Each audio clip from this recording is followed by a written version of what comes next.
Support this podcast via our Patreon and get more writerly goodness.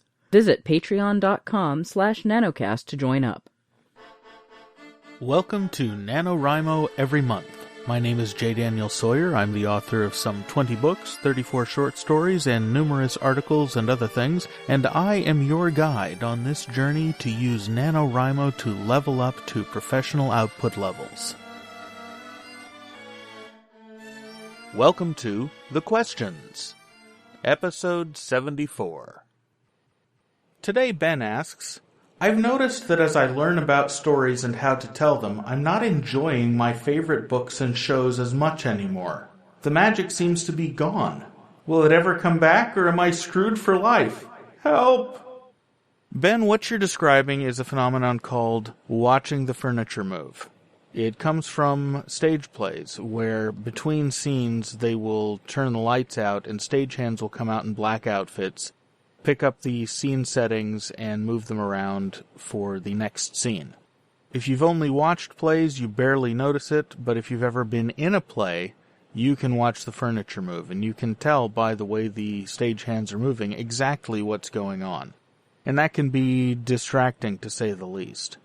This happens anytime you're learning an art form. For the first 2 or 3 years I was doing independent film, and particularly as I was learning editing and cinematography.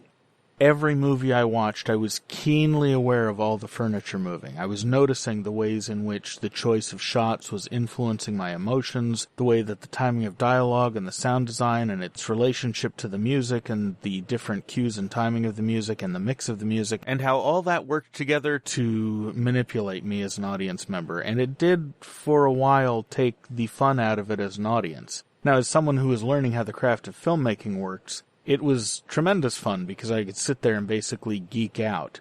Now, this is a natural developmental stage in learning any art form, as I said, but there comes a time when you have to deliberately stop watching the furniture move. You have to be willing to suspend your critical analysis and just seep back into the art form and enjoy it for all the reasons that you came to it in the first place. Part of this comes through repetition. As long as you're not hyper-focusing on the little details constantly, once you're comfortable that you understand what's going on, you'll sort of naturally begin to let it go. But sometimes, particularly if you've got sort of a really critical personality or a really analytical personality like I do, you'll have to find ways to create a special analysis-free zone. You give yourself permission to read through a book or watch a movie or whatever your craft is. In this case, it's books. You give yourself permission to read through a book and to consume stories just for the joy of it, spending extra effort to invest in the main character's journey and let it sweep you away. And then if you find it a very affecting experience, if something about it really blows you away, then you go back and you reread it with your analytical hat on and try to figure out how they pulled that off. How did that author surprise you? How did they blow you away at that critical moment of revelation? How did that plot twist surprise you? And use your response as an audience to guide you to the parts of storytelling that you still want to learn and that you still want to master. Be attentive when someone does something better than you do, even if you see the furniture move. Really, really allow it to affect you emotionally, because that will help guide your development and your education as a craftsperson.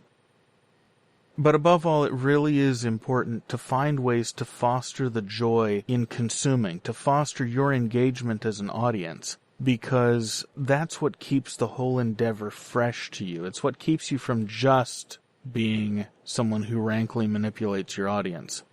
And the reason that's important is because for most people, pulling the strings on your audience will get boring after a while, or you'll figure out a way that's reliable to do it, and your fiction will become predictable from the point of view of an audience. So keeping that sense of wonder alive is essential to preserving your ability to be fresh in the stories you tell.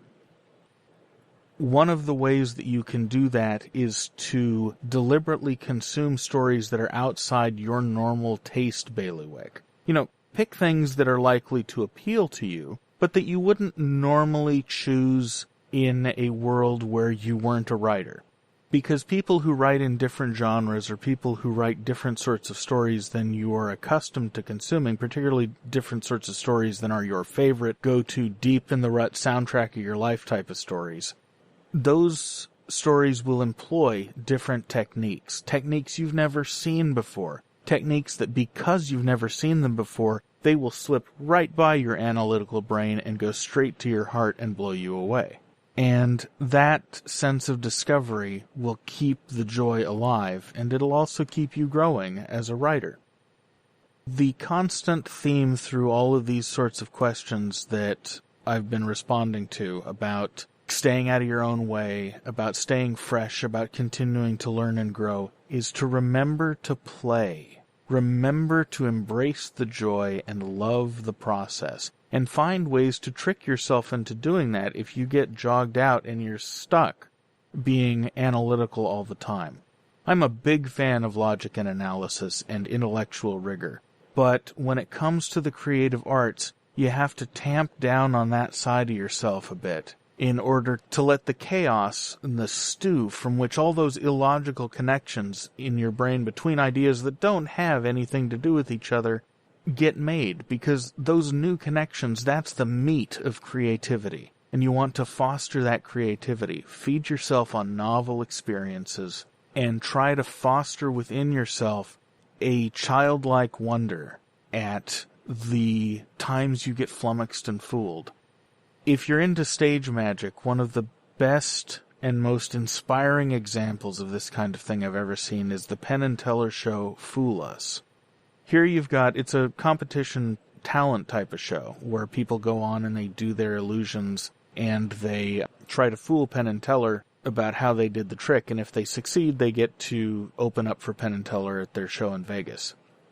And it's a fascinating, amazing thing watching these two masters of their craft, two of the best magicians in the world, looking at these young up-and-comers and all the creativity on display and all the fresh riffs on old techniques, and watching the wonder in their faces and the delight as the mechanics that they know so well get disguised for them and they're able to embrace the illusion. And sometimes they even get fooled to the extent where they can't even tell how it was done. Watching that dynamic, I've found, and you can see it on a number of other sorts of reality shows too, the ones that deal with high-level competition in the arts. Watching that dynamic, watching that look on the faces of the masters as they're blown away by the fresh young talent, that is reassuring to me because it shows me that it is possible to stay fresh and filled with wonder over the course of a lifelong career. And it's also instructive. It reminds me why it's important. And by watching it happen in another art form, it helps me remember to do it myself and gives me permission to do it myself. That may not be something that works for you, but if it is, feel free to take it and run with it. Whatever it is that works for you to keep that spark alive and to stoke it and preserve the sense of wonder, whether it's watching science documentaries or taking a walk on the beach or learning new skills that have nothing to do with writing or reading books that you would never have considered reading 5 or 10 years ago. Whatever it is, keep that wonder alive and channel that back into your writing and your engagement with story, and you'll be able to keep yourself fresh and enjoying things even when you can see the furniture move. I hope that helps, and I'll see you tomorrow. NaNoWriMo Every Month is written and presented by J. Daniel Sawyer and produced by Artistic Whispers Productions. Visit our website at nanowrimoeverymonth.com and leave a tip in the tip jar or join the Patreon to support this podcast. NaNoWriMo Every Month is copyright 2016 by J. Daniel Sawyer and Artistic Whispers Productions and is released under a Creative Commons Non-Commercial Attribution No Derivatives license.